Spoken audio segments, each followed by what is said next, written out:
जब जब भगवान विष्णु के सबसे बड़े भक्तों की बात की जाती है तब उनमें गरुड़ देव का नाम भी अवश्य लिया जाता है। वे भगवान विष्णु के सबसे प्रिय भक्तों में से एक थे। हम में से अधिकांश लोग उन्हें केवल और केवल भगवान विष्णु के वाहन के रूप में जानते हैं। उनके भय के कारण कालिया नाग यमुना के तल में जा छुपा था, परंतु हमारे महाकाव्यों में वे केवल यहीं तक सीमित नहीं थे। आज हम आपको गरुड़ देव से जुड़े कुछ ऐसे रोचक तथ्यों के बारे में बताएंगे जिनसे आपको भी यह पता चल पाएगा कि क्यों वे अकेले ही एक सहस्त्र इंद्रों के बराबर थे।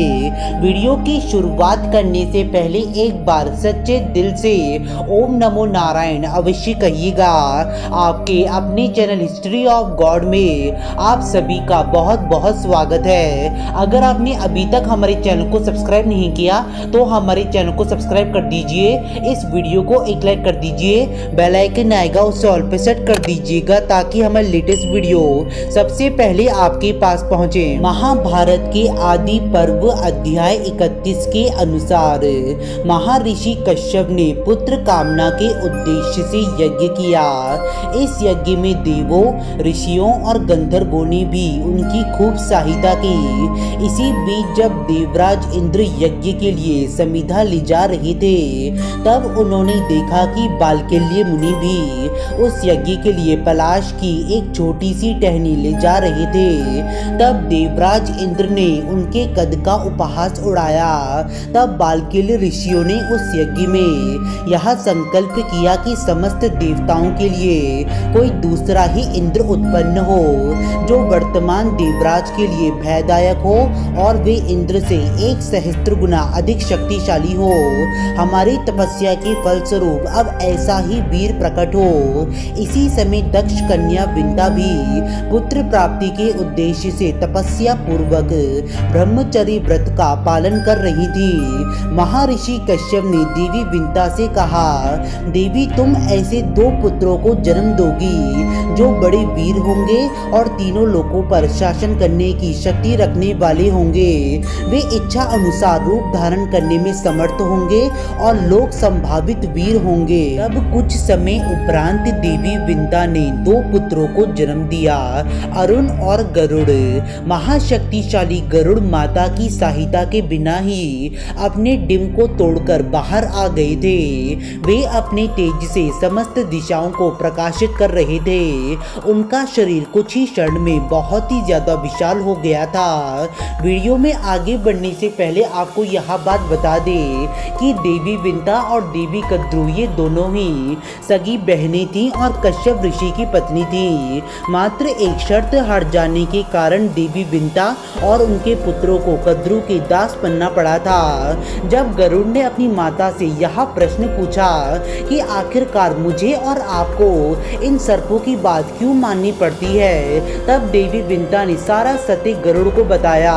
इसके निवारण के लिए वे नागों के पास गए। उन्होंने नागों से यह प्रश्न पूछा कि मैं ऐसा कौन सा कार्य करूं जिससे तुम मुझे और मेरी माता को दासत्व से मुक्त कर दोगे। इस पर नागों ने कहा, गरुड़ यदि तुम हमारे लिए समुद्र मंथन से निकला हुआ अमृत ला दोगे तो हम वचन देते हैं कि हम उसी क्षण तुम्हें और तुम्हारी माता को अपनी दासत्व के बंधन से मुक्त कर देंगे। तब अपनी माता और महर्षि कश्यप का आशीर्वाद प्राप्त करके गरुड़ देव ने स्वर्ग लोक की ओर प्रस्थान किया। उनके आने की गर्जना मात्र से ही सभी देवता गण सहित देवराज इंद्र भी बहुत ही ज्यादा भयभीत हो गए थे और उन्होंने देव गुरु बृहस्पति से इसका कारण पूछा। तब बृहस्पति जी बोले, देवेंद्र आपके पिता महर्षि कश्यप और आपकी विमाता देवी विंता के पुत्र पक्षी राज गरुड़ अमृत का हरण करने के लिए स्वर्ग लोक आ रहे हैं। वे अत्यंत बलशाली तथा इच्छा अनुसार रूप धारण करने में वे समर्थ हैं। इंद्र के कहने पर सभी देवतागण अमृत को चारों दिशाओं से घेरकर खड़े हो गए। साथ ही साथ देवराज इंद्र भी हाथ में वज्र लेकर वहां खड़े हो गए। उसी समय वहां पर पक्षी राज गरुड़ आए और उन्हें देखकर सभी देवता कांप उठे। वहां तेजस्वी विश्वकर्मा जी अमृत अमृत की रक्षा कर रहे थे, परंतु वे क्षण भर भी गरुड़ देव के आगे टिक नहीं पाए। गरुड़ देव ने अपने प्रहारों से उन्हें घायल कर दिया था। तदंतर गरुड़ देव ने अपने विशाल पंखों की प्रचंड वायु से आसपास की धूल को उड़ाकर एक भीषण चक्रवात उत्पन्न किया, जिससे चारों ओर घोर अंधकार उत्पन्न हो गया। तब गरुड़ देव ने अपने पंखों तथा चोंचों के प्रहार से देवताओं का अंग अंग विदीर्ण कर डाला। देवराज इंद्र के कहने पर वायु देव ने उस चक्रवात को नष्ट कर दिया। तत्पश्चात देवताओं ने पटेश, शूल, गदा आदि नाना प्रकार के शस्त्रों से गरुड़ देव के ऊपर प्रहार किया, परंतु वे सभी शस्त्र भी गरुड़ देव के ऊपर विफल हो गए। तत्पश्चात गरुड़ देव ने उन सभी पर आक्रमण किया। वहां उन्होंने अकेले ही देवों, गंधर्वों, रुद्रों, आदित्यों और वसुओं को परास्त किया। तदंतर गरुड़ देव ने 9 यक्षों के साथ युद्ध करके उन्हें भी परास्त कर दिया। अमृत की रक्षा के लिए 2 सर्प नियुक्त किए गए थे। गरुड़ देव ने उन दोनों को देखा और वेग पूर्वक आक्रमण करके उन दोनों सर्पों को बीच से काट डाला। फिर वे अमृत की ओर झपटे और अमृत की रक्षा कर रहे चक्रों को नष्ट करके अमृत के पात्र को उठाकर वेग पूर्वक वहां से चले गए। परंतु इस बीच गरुड़ देव ने अमृत का पान नहीं किया, वे केवल अमृत को नागों के पास ले जा रहे थे। इसी बीच आकाश में गरुड़ देव की भेंट भगवान विष्णु से हुई। भगवान विष्णु ने गरुड़ देव के पराक्रम से प्रसन्न होकर उन्हें वरदान मांगने को कहा। इस पर गरुड़ देव ने मांगा कि प्रभु, मैं आपके ऊपर ध्वज में स्थित हो जाऊं तथा मैं अमृत का पान किए बिना ही अजर अमर हो जाऊं। तब श्री हरि नारायण ने कहा, देवमस्तु, ऐसा ही होगा। दोनों वरदान ग्रहण करने के बाद गरुड़ देव बोले, प्रभु, मैं भी आपको कोई वरदान देना चाहता हूँ, आप मुझसे कोई भी वरदान मांग लीजिए। इस पर श्री हरि ने अपने वाहन होने का वरदान मांगा। भगवान विष्णु ने गरुड़ को अपना ध्वज बना लिया और उन्हें ध्वज के ऊपर स्थान दिया और कहा, इस प्रकार तुम मेरे ऊपर रहोगे। गरुड़ देव श्री हरि को देवमस्तु कहकर वेग पूर्वक वहां से चले गए। रास्ते में देवराज इंद्र ने क्रोध में आकर गरुड़ के ऊपर अपने वज्र से प्रहार किया। वज्राहत होकर भी गरुड़ देव ने हंसते हुए मधुर वाणी में कहा, देवराज, जिनकी अस्थियों से यह अस्त्र बना है उन महर्षि का मैं सम्मान अवश्य करूंगा, इसलिए मैं अपना एक पग त्याग देता हूँ। आपके वज्र से मेरे शरीर में कोई भी पीड़ा नहीं हो रही है। गरुड़ देव पर वज्र भी निष्फल हो गया। यहाँ महान आश्चर्य देखकर इंद्र ने कहा, विहंग प्रवर, मैं तुम्हारे सर्वोत्तम उत्कृष्ट बल को जानना चाहता हूँ और तुम्हारे साथ ऐसी मैत्री स्थापित करना चाहता हूँ जिसका कभी अंत न हो।